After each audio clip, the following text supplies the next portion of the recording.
We are really blessed here in the Washington, D.C. area to have so many talented people who have studied space history and culture and science and everything else. And we're lucky today to have with us Dr. Howard McCurdy.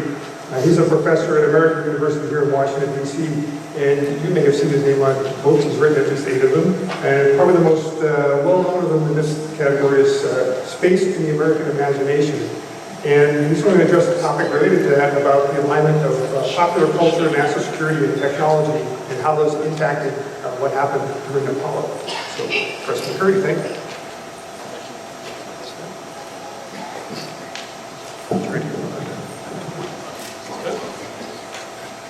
Remember the 1969 song, Aquarius?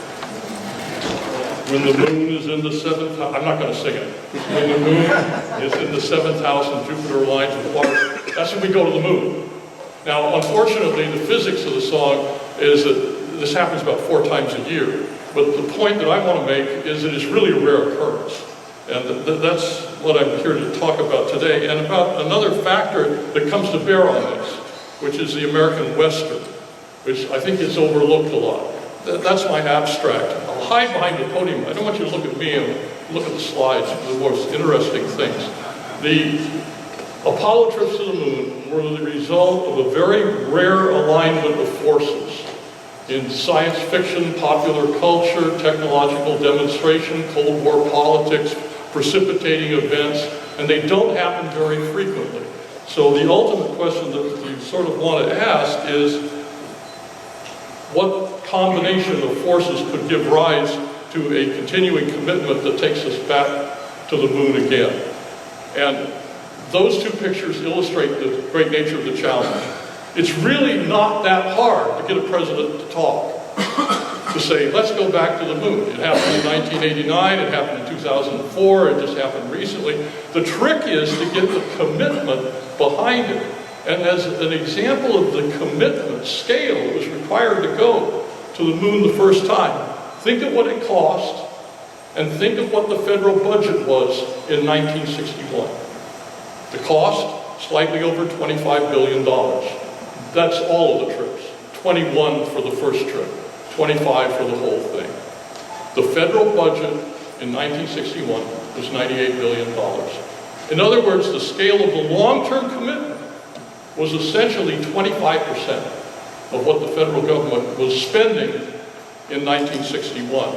So if you look at what it's spending today, which is over $4 trillion, a similar commitment, not a lunar commitment, but a similar commitment on the scale of a moonshot would be $1 trillion. That's why President Kennedy was so hesitant in continuing to commit himself to the completion of the activity in 1963. So it's hard to do, and here are some of the events that came to bear on the decision to go to the moon. Back up one. Some of them are precipitating events, things that may not have anything to do with space exploration, but nonetheless encourage people in the White House to make these kinds of commitments. John Loxton has pointed out in his 1970 work on the decision to go to the moon that the Bay of Pigs was as important as the Gagarin flight in getting President Kennedy to focus on something that would reaffirm the willingness of the United States to exert world leadership. And that, of course, came to be the Apollo program. The picture that's next to the quote is not the May 25th, 1961, let us go to the moon speech. That's a February 1961 speech in which President Kennedy is trying to disassemble the missile gap argument he made during the 1960 campaign when he suggested that the United States was behind technologically. And in February of 1961, as President of the United States, he said, we've got to have some more study on this by the agencies that are involved in assessing Soviet capabilities and U.S. capabilities before we know that there really is a missile gap. The importance of the missile gap wasn't that it existed or didn't exist, it's that people were talking about it at that time. Americans were concerned about the Cold War, they were concerned about nuclear technology and missiles, And what better introduction to the Apollo space program than to be thinking in terms of missile gaps and competition technologically with rockets against the Soviet Union, because that in turn meant that the solution to the problem, the initiative that you would pick, would be something that involved rockets.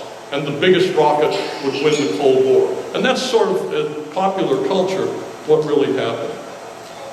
So here's the science fiction that I want to add something to.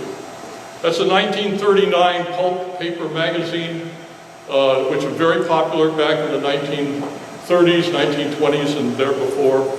And the cover to Collier's magazine, not the famous von Braun space shuttle exploring the last frontier, but rather a space cover by Chesley Bonestell, I think it's a Bonestell, that shows the lunar landing on the moon. And the small words up there, man on the moon, says it can happen in our lifetime.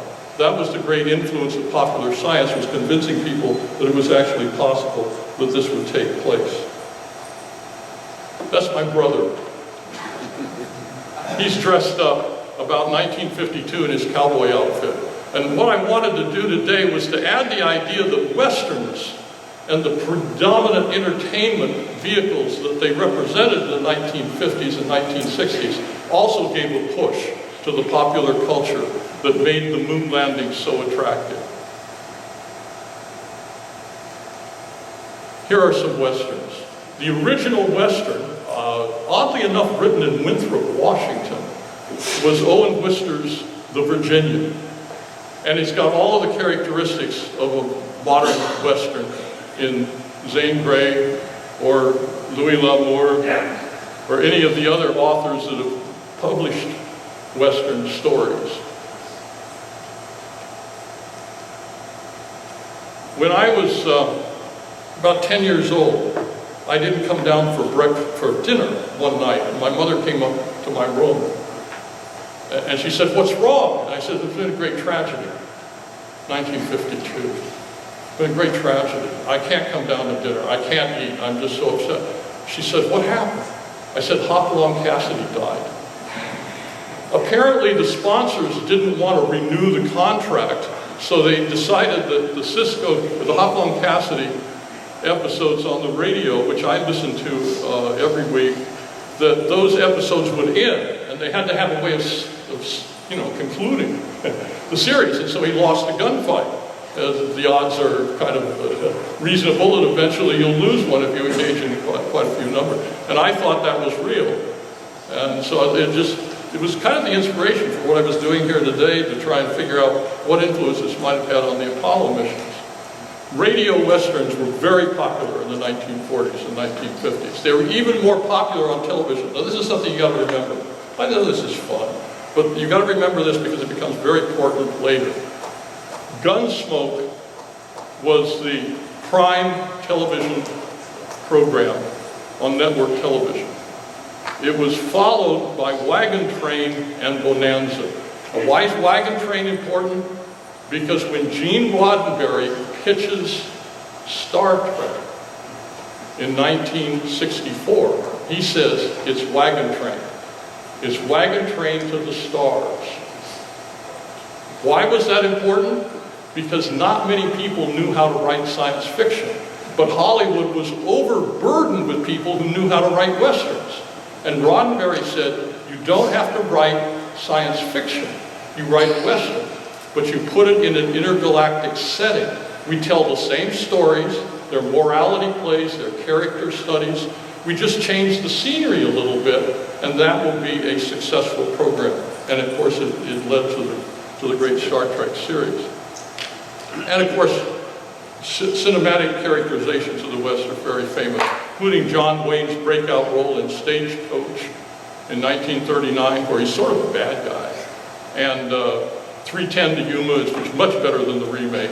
High Noon with Gary Cooper, and you don't recognize her immediately, but that's Grace Kelly.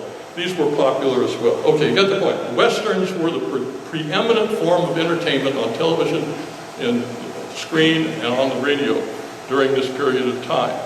And this is what a Western looks like. This is how you do a Western. It's dry. You've got a whole bunch of characters. individual codes of justice, medieval knights on horseback, and morality plays.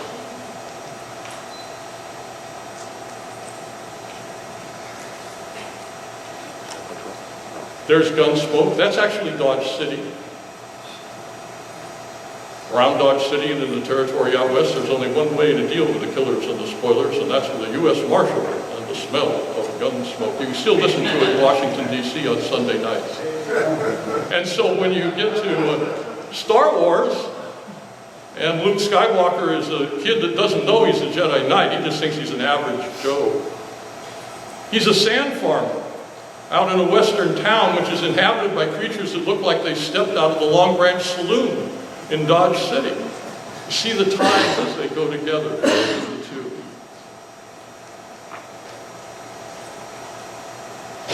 Thank you.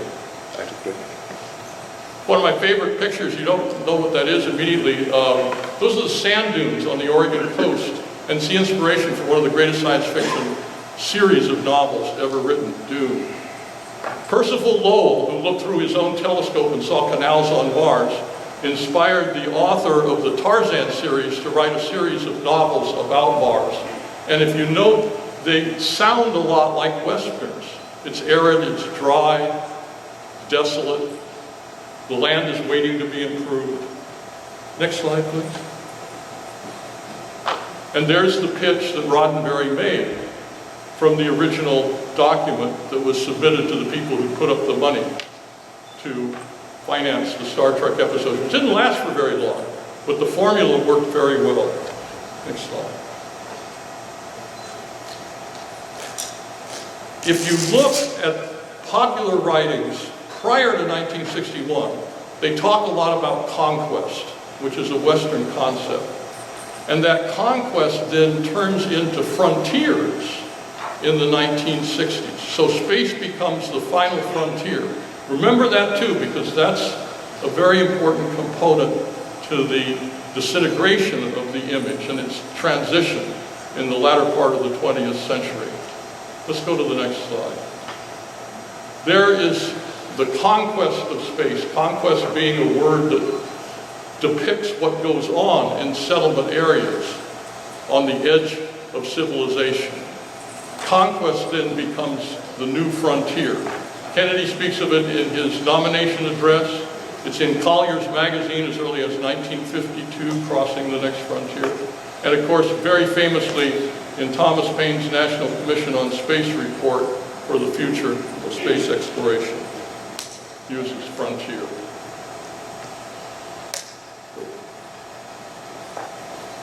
So here we are.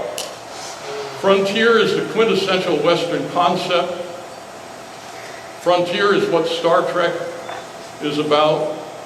And Robert Zubrin is still talking about frontiers and the necessity of having them far enough away from Earth where you can get real innovation and get away from the corruption of the old world and install yourself in a setting that requires you to do new things in new ways. Next slide, please. There's the whole package. I think that's why we went to the moon. Precipitating events, which are like black swans. You can never see them in advance. You know what a black swan is? Black swan is something that nobody can imagine. All the swans in Europe were white. And so if you wanted to say something was not a swan, you'd say it was a black swan because black swans don't exist. Well, they're very numerous in Australia. We just didn't know that at the time. And so a precipitating event is something you don't know is coming. If you know it's coming, it's not a precipitating event.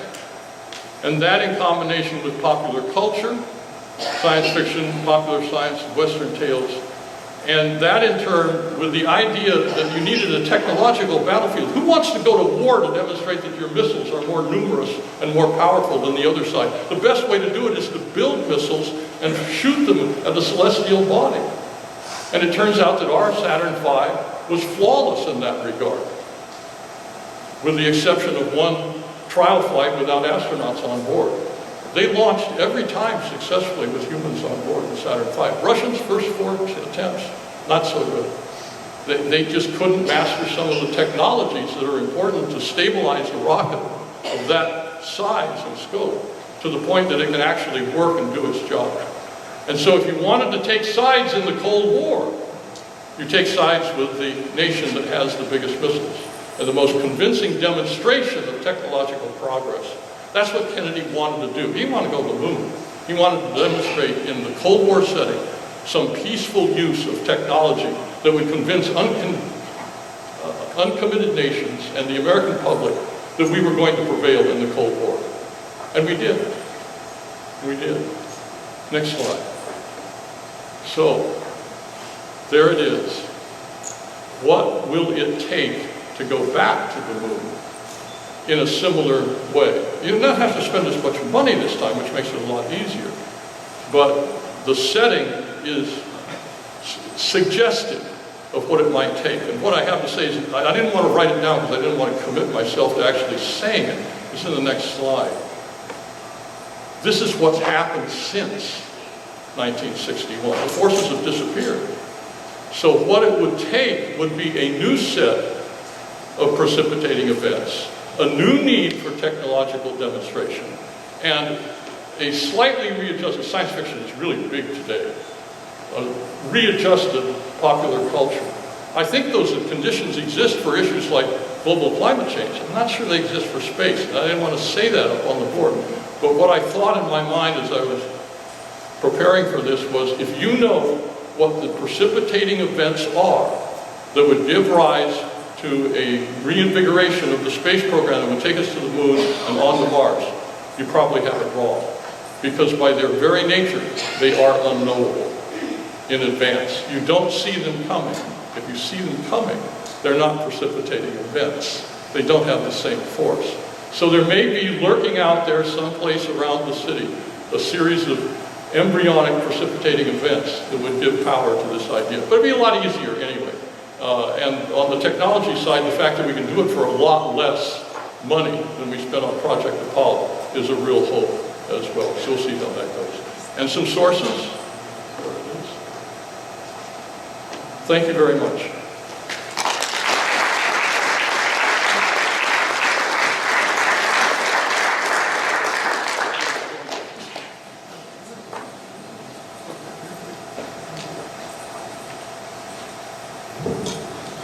Thank you, Howard. That was great.